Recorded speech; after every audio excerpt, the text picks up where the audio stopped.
किसान आंदोलन का तीसरा दिन है। लगातार किसान आंदोलन काफी तेज होता जा रहा है। किसान अपनी मांग को दोहराते नजर आ रहे हैं और केंद्र सरकार से बार बार मांग कर रहे हैं कि आप हमारी मांग जल्द से जल्द पूरी करिए। पिछली बार जब किसान आंदोलन हुआ था तो हजारों करोड़ों का नुकसान हुआ था, ये खबर की रिपोर्ट में सामने आया था। लेकिन वहीं दूसरी तरफ इस बार ऐसा ना हो और ज़्यादा लंबा ये धरना प्रदर्शन ना जाए, इसको ध्यान में रखकर केंद्र सरकार लगातार किसानों से बातचीत कर रही है। लेकिन अभी तक दो बड़ी बैठकें होने के बावजूद भी कोई नतीजा नहीं निकला, जिसको लेकर किसान भी काफी नाराज चल रहे हैं।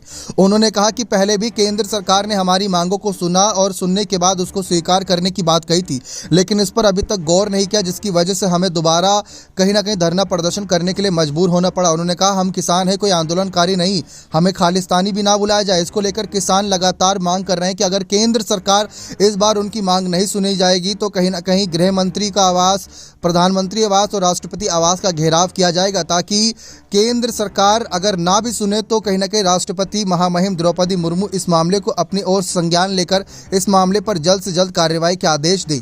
जी हां, किसान लगातार जिद पर अड़े हैं। किसान की मांग केंद्र सरकार नजरअंदाज कर रही है, ऐसा किसानों का कहना है।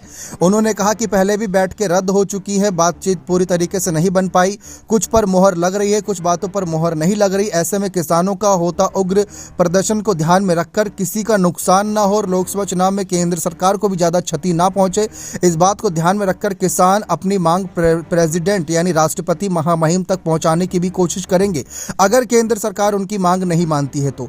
अब केंद्र सरकार लगातार बैठक की बात कर रही है, किसान बैठक करेंगे भी, उससे भाग नहीं रहे हैं, लेकिन अगर बात बनती नजर नहीं आए तो ये और तेज होगा, प्रदर्शन पूरे देश में होगा। ये बात उन्होंने साफ कर दी। उन्होंने कहा कि यह मामला राष्ट्रपति तक जाएगा या अन्य किसी और बड़े चेहरों तक जाएगा तो बात की बात है, लेकिन हम अपनी मांग पर अड़े हुए हैं और अपनी मांग मनवा कर रहेंगे।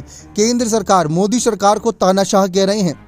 जिस तरीके से किसान देश को रोटियां देता है, अनाज देता है, अन्न उगाता है, वैसे सड़कों पर जो कीले उगाई गई हैं ना, वो पूरा देश देख रहा है। सड़कों पर जिस तरीके से कीले, ड्रोन से आंसू गैस के हमले, ये चर्चाओं का विषय बने हुए हैं। तो जिस तरीके से किसानों के साथ दुष्प्रभाव किया जा रहा है, उनको प्रताड़ित किया जा रहा है, वह भी चर्चाओं का विषय बना हुआ है।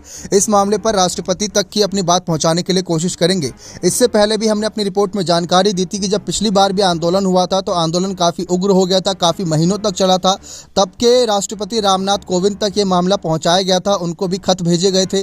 इस बार भी अगर ऐसे ही कुछ मामला बनता है तो हो सकता है कि किसानों के आंदोलन रोकने के लिए आखिरी फैसला राष्ट्रपति महामहिम द्रौपदी मुर्मू लें, क्योंकि हर बार किसानों की मांग बढ़ती जा रही है और किसान अपनी मांग पर अड़े हुए हैं।